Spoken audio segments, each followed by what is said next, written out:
You will not leave her alone. With terror in my voice, I yelled into my phone. I could hardly breathe because my heart was beating so quickly. I heard my daughter Melody's scared voice only seconds before, and the hospital room felt abruptly smaller. The walls closing in. Grandpa, Mommy, and Grandma simply drove off. Over the phone, she had wailed, "I'm here alone. I'm old enough to be alone," they said, "and they're going to Uncle Peter's party. I feel afraid." Christina Harper is my name. Everyone who knows me calls me Tina. And after losing my husband Michael to a vehicle accident 3 years ago, I am a 36-year-old widow doing my best to raise my 10-year-old daughter. Since her father's passing, Melody has battled anxiety, occasionally waking up with nightmares and worrying that something would happen to me as well. Now, by leaving her when she most needed protection, my in-laws had validated her worst fears. "You're overreacting, Tina." Gerald, my father-in-law, snorted into the phone. "She must become more resilient. She is no longer a baby. In a few hours, we will return." "Will it only be a couple of hours?" I almost let out a yell. "She's 10. Leaving a child that age alone is against the law. Return right now to my residence. We're halfway to Peter's already," my mother-in-law Barbara said. "The entire family will be present for his 60th birthday. Melody received an invitation as well, but she declined. She can choose to do it." What I was hearing was unbelievable. My kid, their only grandchild, was left behind because a party was more essential, and I was unable to leave the hospital following an emergency gallbladder surgery. My voice trembling with anger, I continued, "I'm calling my neighbor Janet right now to check on Melody. And you will never again have unattended access to my kid once I leave tomorrow." Barbara replied dismissively, "As usual, you're being dramatic, Tina. Michael would have gotten it. It's you who is softening her.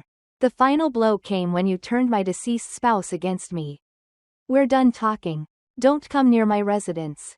I quickly contacted Janet, who lived across the street. After hanging up, thankfully, she responded straight away and said she would go check on Melody right away. I knew this was only the beginning as I hung up, shaking with dread and rage. This profound betrayal by those who were supposed to help me protect my most valuable assets gave me a terrible chest pain. Not the operation. My parenting had always been undermined by Michael's parents. But this went too far. I made a self-promise to be different with my own family because I didn't have constant supervision growing up. I met Michael in college. I was pursuing a degree in education while he was studying engineering. At the age of 26, I gave birth to Melody, and we were contentedly constructing our lives together. Gerald and Barbara, however, never really liked me. They made subtle remarks about my housekeeping and the parenting of Melody, believing their son had married below him. Michael served as a barrier between us and always stood up for me. However, that thin barrier vanished after his death. For years, the tension had been increasing. Every family get-together turned into a labyrinth of unwanted advice and passive-aggressive remarks. Barbara would comment, "She's too attached to you, Tina," while Melody held on to my leg. With me, Michael was never like that. Gerald would add, "That's because we taught him independence early. You're weakening her." Despite these difficulties, I made an effort to keep them and Melody together. I felt that having grandparents in her life was crucial since they were the only thing that connected her to her father. For Melody's sake, I swallowed my pride, nodded in agreement with their criticisms, and maintained the peace. I woke up with terrible stomach discomfort 3 days ago. The physicians diagnosed me with acute cholecystitis after I hurried to the emergency room. I had to get my gallbladder removed right away. I phoned everyone I knew because I was worried about Melody. However, Janet's job schedule only allowed her to assist part-time, and my closest friends were out of town. I contacted Gerald and Barbara in despair, seemingly pleased to assist. They consented to remain at our home for the 3 days I would be in the hospital. As I went into surgery, I felt a wave of relief, knowing that Melody would be taken care of. I even felt awful about ignoring them for so many years. "You see, Tina?" As Barbara packed an overnight bag for my hospital stay, she had emphasized that in times of difficulty, family is what counts. Despite our disagreements, we are here when it matters. I trusted her, I entrusted them with my most valuable possession. When I phoned to check in yesterday, everything appeared to be going well. Melody sounded a little reserved, but I thought it was because she was missing me. There wasn't any indication that they would opt to forego my daughter, their grandchild, for a party today. As I waited for Janet to return my phone, I came to the realization that this wasn't a one-time error in judgment, rather, it was their true nature. And I had been oblivious to the risk. After 5 minutes, Janet phoned back. She told me that I was now with Melody. Though unhappy, she is all right. She is currently eating cookies with my kid at my place after I brought her here. I can keep her until your release tomorrow. I felt a wave of relief. I'm not sure how to express my gratitude. Janet, don't thank me, she firmly responded. They committed the crime of child abandonment. You must report this. Tina. I paused. They are her grandparents, Michael's parents. Additionally, they abandoned a 10-year-old child in a home by themselves. For a gathering, Janet's tone became stern. You underwent urgent surgery. What if things had gone wrong? What if tomorrow you are unable to return home? She was correct. The possibility of what might have happened hit me like a blow. What if the fire had occurred? What if Melody had suffered harm? What if there had been an intruder? From my hospital bed that night, I made a tough call to Child Protective Services. The social worker took down my statement in a gentle but serious tone. She clarified that this was an obvious example of child endangerment rather than merely a family dispute. She clarified that we would have to look into and record this incident. According to state law, leaving a kid at that age is considered neglect. My phone rang again as soon as I hung up. Gerald was the one. Tina, what the devil? A federal agency called us just now and said they needed to interview us about Melody. What did you say to them? The truth, I said in a very firm voice. That when I was in the hospital, you left my kid to attend a party. She was quite safe because it was a family get-together rather than a crazy party. Gerald, she was afraid. Since you abandoned her after the death of her father, your son, she has been experiencing anxiety. This is absurd, he yelled. Her grandparents are us. We are entitled to certain rights. Something broke inside of me. Rights? You believe you have rights when you leave a youngster alone? Gerald, you have obligations that you totally disregarded. Just like you disregarded Melody. He tried to make me feel awful by saying, Barbara is crying because of what you've done. Following everything that we have done for you. Since Michael passed away, what have you done but disparage and discredit me? Now, instead of shivering with dread, my voice was quivering with wrath. I apologized to Barbara for her distress. But I'm more worried about my traumatized kid. I don't want either of you in my place when I return tomorrow. He thundered. You can't stop us from seeing Melody. I said, watch me, and hung up. My hospital room seemed chilly and deserted that night. I pondered whether I had overreacted as I gazed at the ceiling. But every time I closed my eyes, I heard Melody's terrified voice. I'm alone here, Mommy. No, I hadn't gone too far. I had been too patient for too long. If anything, the next morning, I was released from the hospital. We went home after Janet picked me up and told me about Melody's night. Janet muttered that she had a hard time falling asleep. I frequently inquired about your plans to return home today. My heart hurt. Did she elaborate on what transpired? Janet paused. She said that they had already abandoned her. I almost choked. What? They apparently left her house for approximately an hour yesterday to go grocery shopping. They told her not to call you while you were recuperating. So she didn't. I felt a wave of white-hot rage. Had they twice deserted her and coerced her into remaining silent? Melody leapt into my arms as soon as we got to Janet's house, clinging to me much like she had done after Michael passed away. You're back, Mommy. In my shoulder, she wailed. I fought through the discomfort of my surgical wound to hug her close, whispering, I'm here, sweetie. I sincerely apologize for what transpired. I reset the codes on our electronic door locks later that afternoon after we had returned to our house. Even though I was still recovering from surgery, I was determined to change the physical locks. So I hired a locksmith. Melody's eyes were wide as she observed me. Will Grandma and Grandpa return? Quietly, she asked. I carefully considered my remarks as I sat next to her on the couch. No, honey, not for a bit. Their actions were risky and incorrect. Melody said. They said I was being a baby. According to Grandpa, Daddy wouldn't be pleased with my level of fear. My throat grew enraged. It was unacceptable to use Michael against our daughter. I strongly said that your father would be extremely proud of you. When you felt unsafe, you had the courage to call me. That was precisely the proper course of action. By nightfall, Gerald, Barbara, and even Michael's brother Peter were texting and calling me nonstop. At last, I took Peter's call. You have to relax, Tina, he said. Mom and Dad are inconsolable. They claim that you changed the locks and reported them to child services. I left Peter, my daughter, behind, twice. I sounded like ice. To attend your birthday celebration. They left a 10-year-old alone. See, they were wrong. An error? I cut you off. Forgetting to pick someone up from soccer practice is an error. Leaving a child alone after entrusting her care is a deliberate decision. Tina, their family. They are Melody's grandparents. I said. Just because they're family doesn't mean they have the right to put my child in danger. At that age, would you leave your children alone? It was clear from his quiet. That's my opinion, I said. Yes. I have replaced the locks and made an official report. Until they own up to their mistakes and take action to regain my confidence. They are not allowed in my house. I hung up and discovered 3 increasingly furious voicemails from Barbara. This is crazy, Tina. The only thing Gerald and I have ever done is adore Melody. The first one started. The second, you've turned our granddaughter against us. Michael would be appalled at what you did.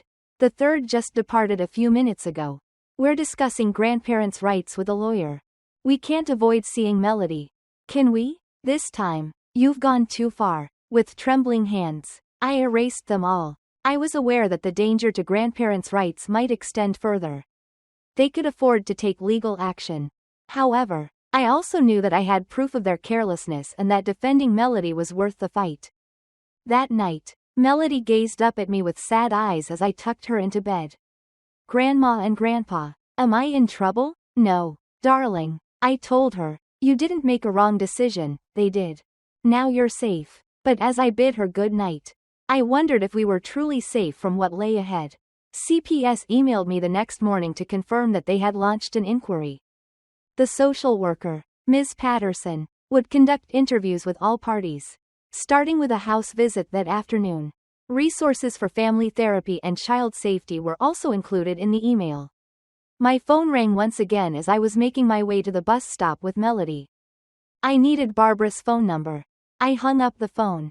But a text message came right away. We'll be over to chat at noon.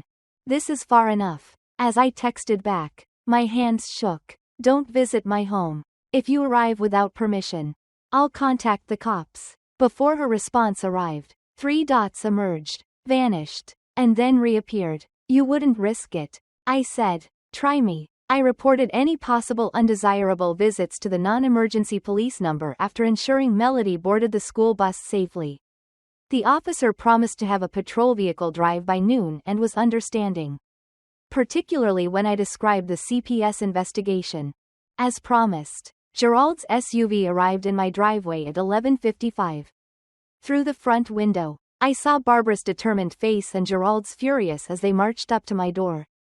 When they discovered that their key was incompatible with the new lock. Barbara kept ringing the doorbell while Gerald banged on the door. I didn't open it. Rather, I used the video doorbell to communicate. Don't come, I said. Leave my property, please, Gerald exclaimed at the camera. This is absurd. Seeing our granddaughter is a right. Your granddaughter is in school. So you can't stay on my property after I ask you to leave. We've informed the cops. As expected, a patrol car has arrived. I observed through the glass as the police casually walked up and started talking to Gerald and Barbara. Gerald made frantic gestures at my house. His face getting redder. They eventually returned to their SUV and drove off, giving my door one more stare. The policeman softly knocked. They have now left. Ms. Harper, is it your intention to formally announce the situation? I welcomed him inside and provided him with the overview. The CPS report. The abandonment. and their appearance, despite my explicit request not to attend, were all addressed. He made notes, told me they wouldn't be returning today, but said if the harassment persisted, I would want to think about getting a temporary restraining order. I sat on my couch after he went, exhausted both mentally and physically.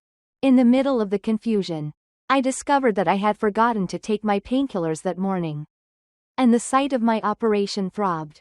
When my phone rang again, it was Jessica, Peter's wife. What's happening, Tina? Mom and Dad just phoned Peter sobbing and said they were removed out of your house by the cops. I let out a sigh. I specifically instructed them not to attend, and they showed up without an invitation. The police simply asked them to leave. You're going too far, don't you think? Jessica inquired. They were wrong. However, I interrupted. A mistake that put my child in danger. If your sons were 10 years old, would you have left them alone? Jessica paused. No, but. So please don't expect me to put up with anything you wouldn't put up with for your own kids. I hung up and went to Facebook, where my alerts were overflowing.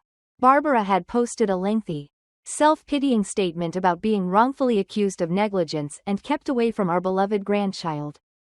She had tagged a number of relatives, who were now leaving perplexed and worried comments. Reading her public misinterpretation of events made me feel physically sick. However, there were some inquisitive remarks mixed in with the supportive remarks for Barbara. Hold on, did you truly abandon Melody throughout Tina's hospital stay?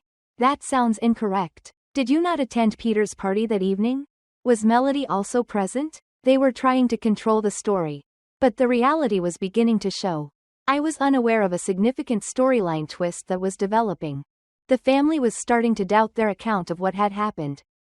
3 days later, while Melody was at school, Ms. Patterson from CPS sat in my living room, completing her interview with me.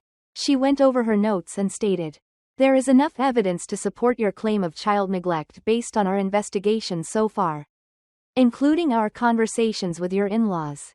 Your daughter has acknowledged being left alone twice, and your in-laws have acknowledged leaving her, but they maintain that it was brief and that she was secure." Now what? With a mixture of relief and concern, I inquired. The following week, we will finish our report. Despite the absence of criminal charges, we will document this for future reference. She stopped and gave me a close look. Have you given family therapy any thought? If you want to let them back into your lives in the future, it might be beneficial to set limits.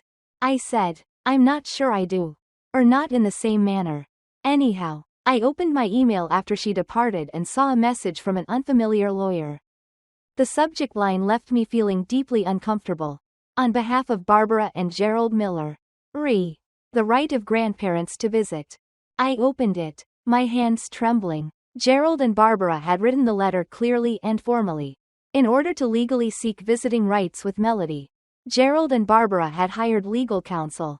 It was stated that I was alienating them without a valid reason, citing their deep and important bond with their granddaughter. Was I alienating them without a valid reason? I was constantly reminded of the time my in-laws put a party before my daughter's safety since my surgical wound still pained when I moved too fast. I sent the email to my friend Elaine, a lawyer, and asked her opinion. In a matter of minutes, she gave me a call. First, she urged, don't freak out. They are overplaying their hand. She emphasized, grandparents' rights claims are notoriously difficult to win, particularly when there is a current CPS neglect finding. If it comes to that, I'd be pleased to act as your representative. I murmured, my voice shaking. Thank you. How they have fully turned this around is beyond me. They are behaving as though they are the victims. You have the facts on your side, Tina, but individuals who lack accountability often manipulate the story. Elaine stated. Melody and I were having supper that night when the doorbell rang.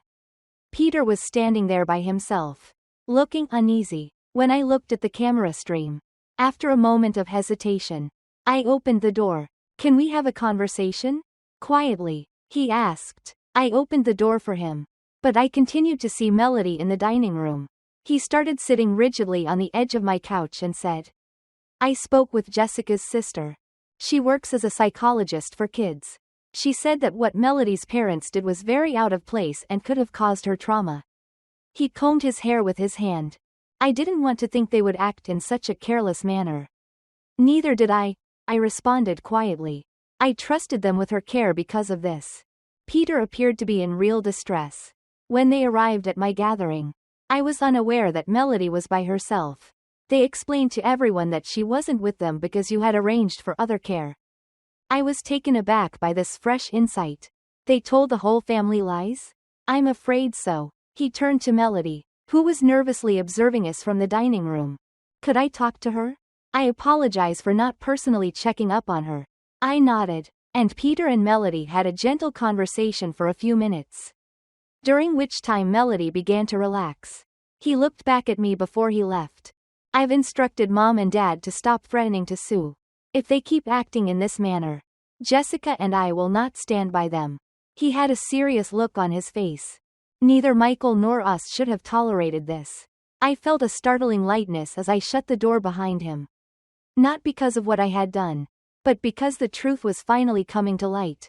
The familial alliance I had dreaded was breaking up. I got an SMS from Barbara that evening.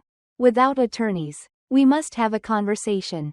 For the first time, I felt like I wasn't waging this battle alone, even if it appeared like the next stage was about to start. I sat across from Gerald and Barbara in my living room a week later. My legal friend Elaine sat next to me, and their lawyer, Mr. Bradshaw, who had a serious expression on his face, sat on each side of them. Days of negotiations had resulted in a formal agreement between us at the coffee table. Barbara's eyes were red-rimmed yet stubborn, and she hadn't spoken to me directly since coming into my house. In some way, Gerald appeared older, with the assurance that had always been a part of him noticeably gone. Professionally, let's go over the terms one last time, Elaine remarked. The Millers admit that leaving Melody alone was a poor decision. Before they resume unsupervised visits with Melody, they agree to finish 3 family therapy sessions and 6 sessions of a grandparenting education program. Mr. Bradshaw gave a rigid nod. In the meantime, Ms. Harper consents to allow supervised visits, beginning with 2 hours twice a month, in neutral places, and to dismiss the CPS case. I looked directly at my in-laws and confirmed that they are the terms. Melody's safety and making sure that anything similar doesn't happen again are more important than punishment. Gerald cleared his throat. We will sign even if we continue to believe that this has been exaggerated. I was relieved that the fight was over and hopeful that healing could start as they scribbled their signatures on the paper. But I didn't feel satisfied or triumphant. After they left, I found Melody sitting on her bed, holding the picture of Michael she had kept on her bedside table. Are my parents still upset with me? Her voice was small as she requested. I put my arm around her shoulders and sat next to her. Sweetheart, they were never truly angry with you. They are depressed about the state of affairs. But we will all cooperate to improve it. Will I see them again? Yes, I told her. But for a while, things will be a little different. To ensure that everyone feels appreciated and protected, we're establishing some new guidelines. 3 months later, Melody demonstrated how to use the tablet she had received for her birthday to Gerald while I sat on a seat in the park. Barbara sat close by and paid attention as Melody described a game she liked. Peter and Jessica's boys called Melody in as they played on the swings. Although challenging, the family therapy sessions were essential. The therapist successfully led us through discussions on limits, respect, and the trauma Michael's death had given us all. Despite Gerald and Barbara's initial defensiveness, the influence of the grandparenting classes had been considerably more significant. During our most recent therapy session, Barbara acknowledged that they had been raising Melody in the same manner as they had raised their sons in the 1980s. Maybe too early, and prioritizing toughness above emotional support. She had said, "We were wrong," using words that were obviously difficult for her. The world has changed. Kids are unique. We must also be distinctive. We did not achieve a perfect reconciliation. Tension still existed at times when ingrained tendencies were in danger of resurfacing. However, there was progress, actual, significant progress, and Melody most benefited from it. Janet texted me, and my phone chimed. "How are things going?" "Better than imagined," I said with a smile. In fact, they are paying attention to her. Janet was now a member of the vast support system I had established for Melody.